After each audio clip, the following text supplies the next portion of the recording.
It's indeed a privilege to come here and address all of you. A lot of good work is being done under the Smart City project, and the speakers in the earlier session spoke at length what all good work they are doing in their respective fields, the police, the various other organizations, the transport sector, and the state government agencies. My compliments to them. When we talk of livability, it entails the fact that a lot of parameters have to be put in place to make any place livable. That is the concept of livability index and the city being livable. So, as you all know, these parameters include infrastructure, housing, employment, clean water, pollution-free environment, employment, safety and security, and good transport solutions, amongst others. The state government basically provides most of these amenities and facilities to its citizens, and their role is pivotal. As a representative of the Ministry of Railways, I would like to dwell upon the various levels at which the railways impinges on the concept of livability, how it is contributing, and what are the various initiatives which we are undertaking to contribute to the concept of livability and smart city. I would also take this opportunity to not only restrict myself to the city of Lucknow, but also initiatives which are being taken in other cities of UP as well as in other parts of the country, which can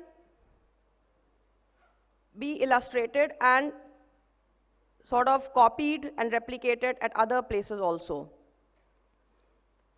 So ever since its inception in 1853, as we all know, railways has predominantly played the role of the lifeline of the country by providing transportation. But let me also tell you that together with providing the solution of transportation to the country, whether it is passenger or cargo, it has always emphasized the need for its social obligation. So when we talk of these concepts of a city being livable, a place being livable, being safe, a lot of things were said about the women power line and things like this. So way back when the railway started, after that we had the concept of giving some special quota in every coach for the ladies, for the pregnant women, for the senior citizens. Concessions were also given. So all that was predominantly the concept of bearing its social obligation towards making any place more livable and accessible to all. Accessible as well as affordable. Come 2020, the role of railways has become even more pervasive. And it is impinging on a lot of other things than just transportation. So coming back to the concept of livability, when we talk of railways, I would like to tell you all that railways impacts at 3 levels. First and foremost, when we talk of livability or a smart city, the first thing which becomes very much evident and is predominantly in the focus is urban transport solutions, such as metro, because those are the transport modes which are being used by a large number of the people.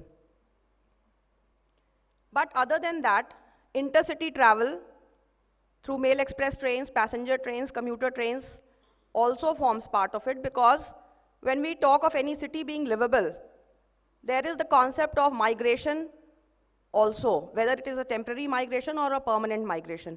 Temporary migration, I would like to dwell upon that. People come to a city for some employment. They start working or they commute initially. When they find that a city is good enough, it is affordable, it is safe, it has employment avenues, it can provide you housing at an affordable cost, then people bring their families also and settle in that city. This phenomena we have seen with Lucknow and which we have seen with other major cities also. Also, when we talk of infrastructure for a city to be livable, or amenities or essentials to be affordable, we have to transport goods and cargo, food grains, sugar, salt.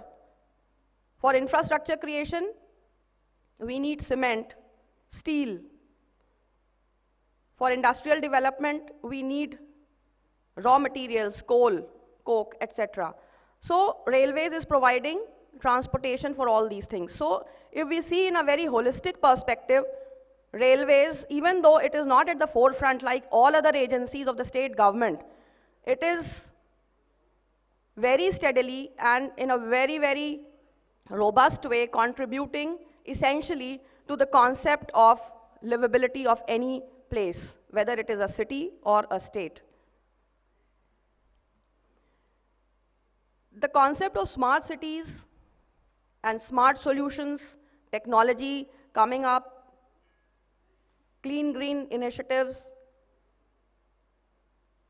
energy conservation, all these concepts are also very, very much associated with the concept of livability. And very proudly, I must inform the august audience here today that railways is making its presence felt in all these spheres. Now, one by one, I will just like to dwell on how and what initiatives railways are undertaking.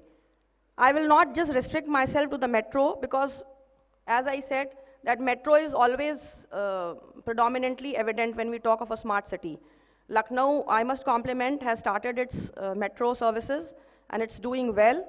It has contributed to reduction in carbon footprints, and it's a clean green initiative again for providing transportation solutions, reducing the traffic jams, and provide ease of living for its citizens. But in general, when we talk of railways, I will like to tell you the initiatives which we are undertaking. When we talk of safety and security, we have installed integrated security systems and CCTV surveillance at all the important railway stations to have a close watch on antisocial elements and to provide safe and secure environment, not only to the passengers, but to other rail users also who are in the vicinity of the railway premises. Regular drives are being conducted to prevent unauthorized entry in the ladies' compartments. As I said, we also have our pink coaches in the metros and also in the other train services. We have compartments reserved for the women. Rescue of destitute women and children at railway stations and the running of the child helpline by the Railway Protection Force. We also have May I Help You counters at all the important locations. Under the Nirbhaya fund, we are installing a lot of CCTVs at all the vantage locations on the various railway station complexes. And they don't just cover the railway platforms, but they also cover focus areas which are prone to any antisocial activities. The foremost initiative which has come up associated with the smart city concept and which railway is also undertaking on a war footing is the beautification of the railway station complexes. The new buildings which are coming up are having an ultra-modern look. We are doing facade lighting. If you see the Charbagh station, recently on 26th of January, it was well illuminated and it got lot of appreciation from all corners. Then installation of vertical gardens, fountains, development of green patches, large-scale plantations in our complexes, not only in the urban areas, but also along the tracks. Then we are developing modern waiting lounges, AC lounges, modern food plazas and fast food units, providing proper signages and audio-visual interface to all the rail users. To provide proper illumination, high-mast lights are also being installed at all the important railway stations. To facilitate the ingress and egress of passengers, we have provided cabway platforms. For the senior citizens and specially able people, we are providing battery-operated carts on the platforms, and you can book them in advance if required. Then provision of escalators, lifts, ramps for the Divyangans, braille facilities, braille signages, tactile pathways. All these things make the travel more comfortable. Then the clean green initiatives include installation of solar plants on the rooftop of railway buildings through PPP initiatives. This way, we are making use of renewable energy resources, and the cost of electricity is also going down. Coupled with this, we are also doing net metering so that there is minimal loss of energy. Then we also are giving land-based solar plants, installing land-based solar plants, which is a really good solution, I would say, because it is very, very environmental friendly solution and is also being liked by everyone.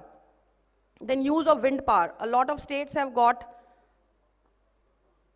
this concept that wind power is available and that is being converted into energy. And railways is doing such things in Tamil Nadu and other states where there is possibility of exploring wind power. We are also conducting energy audits to ensure effective use of electricity, because energy saved is energy generated. All the buildings which we are making are also green buildings, and a lot of our buildings have got platinum rating also. Then in the field of waste management, we are using sewage treatment plants in the stations, complexes where a lot of waste is being generated, water recycling plants, and this water is used to hydrate the plants and for cleaning of the platforms or other amenities. A lot of organic waste is also generated in the station complexes, so we have installed composters, and thus this waste is converted into manure which is being used for the green patches and the other green initiatives which we are undertaking. A novel concept which we have undertaken at Gorakhpur, and it is solely the initiative of the railways, is that to make not only the station areas, for the station areas we are installing bio-toilets in all our trains, but other than station areas also in the vicinity, to make it free from open defecation, which is part of the Swachh Bharat campaign. Old biotank units have been converted into toilets known as Izzat Ghar. Everyone has the right to use a toilet with dignity. So these have been converted, and if any one of you has visited Gorakhpur station, just outside the station on the main road, you will find a number of green box type locations. These are known as Izzat Ghars. This initiative, I feel, can be replicated at other places also, by other than railway agencies also. Then we have banned use of single-use plastics. In addition to that, all those initiatives which I have mentioned, we are also providing free Wi-Fi on the stations, baby feeding corners, sanitary pad dispensers, and a lot of other initiatives which are being undertaken and which complement and sort of promote the Swachh Bharat Abhiyan. In this regard, I would like to urge all the agencies sitting here to please come forward and also create awareness amongst the users, because many places we find that although a lot of efforts are being undertaken to keep our premises clean, people come and paste posters, deface the walls, spit, and also throw garbage here and there, despite the fact that a lot of dustbins have been installed. We are also setting up health ATMs at our railway stations so that passengers who are waiting can avail of the facilities. Their blood pressure, diabetes parameters and all can be they can be monitored. And the latest in this initiative is that just yesterday at Anand Vihar station in Delhi, we have set up, under the Fit India campaign, a health counter. And if you are able to, health counter, come kiosk, if you are able to do 30 squats, you get the platform ticket free.